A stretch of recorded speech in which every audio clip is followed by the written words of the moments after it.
Hello all and welcome. Today on display we have a head-to-head between two models within the Citizen Series 8 lineup. We'll be comparing their specs and the positives and negatives. Which one should you buy? All of that you will find out today. Jumping straight in, here we have a base model of the Citizen Series 8, with it being the model number 831, reference NB 6010-811. Now, jumping straight into the case dimensions. It comes in at 40 mil in diameter, very wearable.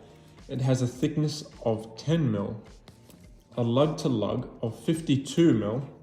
However, while that does sound big, there is a lot of contour on the end links there, meaning it's going to fit the natural contour of your wrist really comfortably and is really comfortable for everyday wear and not as big as it sounds. And while it also does look like an integrated bracelet style watch, you'll see it only has 20 mil lugs, meaning you can swap it out for a range of straps. And with a model like this, it'll suit a lot of straps as well. This thing will be a strap monster. And looking at the construction of the case, it is very complex, but also very beautiful in my opinion. The case flanks are high polished, a nice feature that catches the light brilliantly. The case flanks are kind of cut off in this cool angle and are also polished, contrasting with the brushed upper case profile that just sits outside of the high polished bezel. Looking towards the dial, we have a sunburst blue dial, and it's a brilliant grain of sunburst blue as well. Catches the light beautifully and it's very, very dynamic. And what also helps with this dial is that we have applied indices. Applied indices always help a watch to feel more high quality and more expensive than it is. And it just adds to the whole premium feel of these, making them also really readable in a lot of light. Looking at the hands, they're also loomed, which means you're going to get after dark visibility. It's a really practical watch for everyday kind of wear. Covering this beautiful dial, we have flat sapphire crystal with some anti-reflective undercoating. The sapphire means that it's basically just going to be scratch proof, and it keeps it looking nice and new for much longer than it would be if it was, say, mineral crystal. The movement powering this is the in-house manufactured 0951 with a stated accuracy of -10 to +20 seconds a day, running at a 4 Hz beat rate and having a 42-hour power reserve. And also, great bonus, being anti-magnetic to 16,000 ampere per meter. So it's really cementing itself as a great everyday option. But let's have a look at the older sibling. With this being the model number 870, reference NA 1004-87E. Unlike its younger sibling, this is in fact an integrated bracelet and integrated into a tonneau case. Like its younger sibling, it is a complex case construction as well, with a 2-piece bezel construction, with this inner piece being PVD coated grey, almost looking like titanium, but it catches the light really, really nicely. And along with this tonneau case, we have more brushing than its polished sibling. We have a brushed case flank.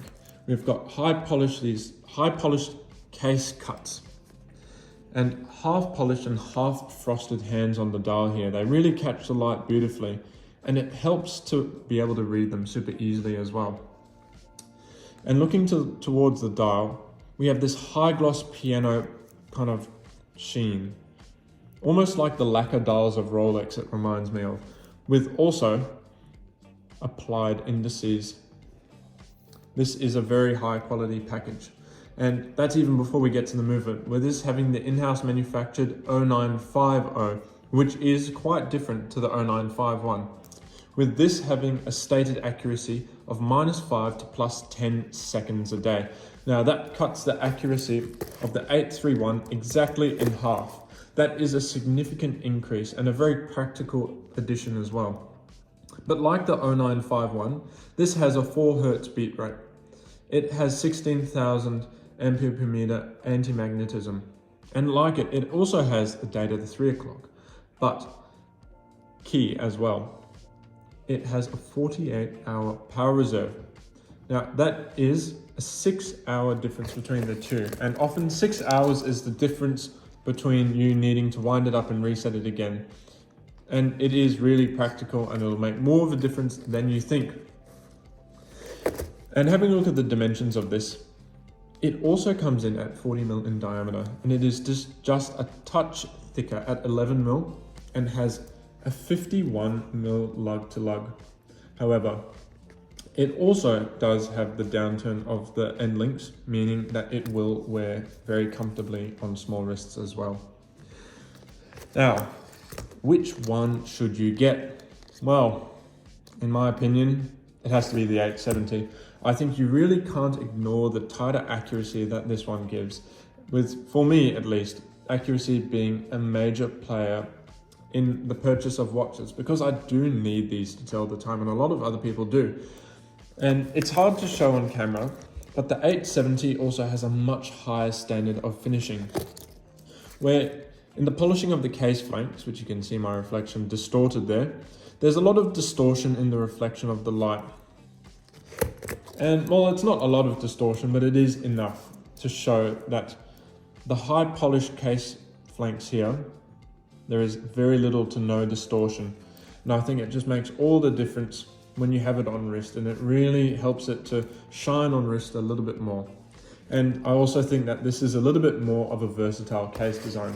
While it is nice to have the complexity of this and it does make a statement, I think this will suit far more scenarios than the 831. And you can easily use it more as a dress watch, more as an everyday watch, and it'll fit every scenario comfortably. Now, let me know in the comments which one you would rather have, the 870 or the 831. Thanks for watching, and see you guys next time.